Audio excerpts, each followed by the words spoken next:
5 लाख माने 5 लाख। हेलौ आं दिनै बेयाव मोनसे बेसेन गोसा सिक्का जायखौ बुङो थाइसे गिदिर जे बे सिक्कानि मोनसे फंनैसो बेसेननि सोमोन्दै रायलायनो सानदों। रोखोम रोखोमनि मायथाइनि दङ बेयाव। साननैसो सिगां माने गरसेयावनो 12 लाख 13 लाख ओरैहाय बिक्रि जानायखौ खोनानो मोनदों। नाथाय दा 12 लाख 13 लाखखौ नांला, बेनि सिङाव माने 5 लाखआवबाबो हरनोखौ थियारि जाना दङ। बे मायथाइया 1978 नैबे गरसेया मायथाइया रोखोम रोखोमनि दङ। हानायखिनिखौ गरफा गरफा खिन्थाना होनोसै जोबजासिम भिडिअखौ।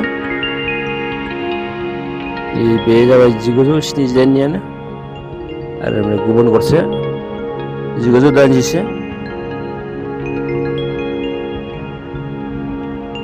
बे बेसेबां जाखो नायदोलायनि। बे जाबाय 1980। नैबे गरसेनिया बेबो 1981, बेबो 1981। रोखोम रोखोमनि मायथाइ दिन्थिगासिनो दं गरफा गरफा। बे जाहैबाय 1976।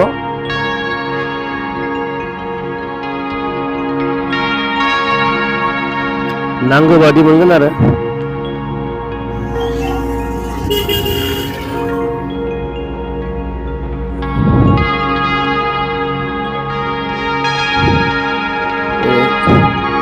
माने गोदोनि सिक्का जायखौ बुङो कयेन,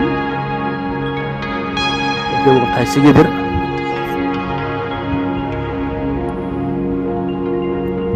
सिक्का बे जाहैबाय बेबो 1981 मायथाइया। गरसेयाव 5 लाख हमनानै हरनाय जासिगोन।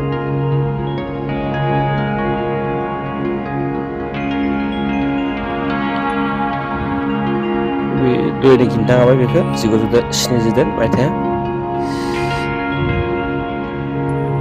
1981 बेसेबा बेसेन गोनां सिक्का बेयो, जायखौ जों गामि ओनसोलाव माने थाइसे गिदिर होननानै मिथिना मोनो। 1976 मायथाइ मा रोखोमनि मायथाइ नांगौ मोनगोन। गरसेयाव 5 लाख करै हरनाय जागोन। साननैसो सिगां माने 12 लाख 13 लाख ओरैहाय खोनानो मोनदों। नाथाय दा बेसेबांखिनि नांलायला, 5 लाख माने 5 लाख मोनबानो हरनाय जागोन आरोखि। लोगोफोर माने सिक्कानि सोमोन्दै लाबोना भिडिअखौ मोजां मोनदोंबा माने चेनेलाव गोदानबा साबस्क्राइब खालामाखैबा साबस्क्राइब खालामनानै बेल बाटनखौ थुनानै अलाव थुना होबानो जाबाय, जाहाथे नोंथांनिसिम बायदि रोखोम लाबोनाय भिडिअ मोनहैयो।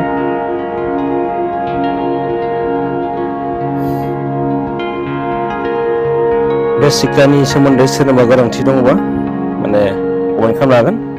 कमेन्टजों लोगोसे फन नाम्बार जगाजग खालामनानै लोगो हमनो हागोन। बे थाइनै गिदिर माने साननि सागाव थानाय सानसे समाव बेबो माने बेसेन गोसा जाबोगोन। दिनै भिडिअ एसेनोसै लोगोफोर, खुलुमबाय।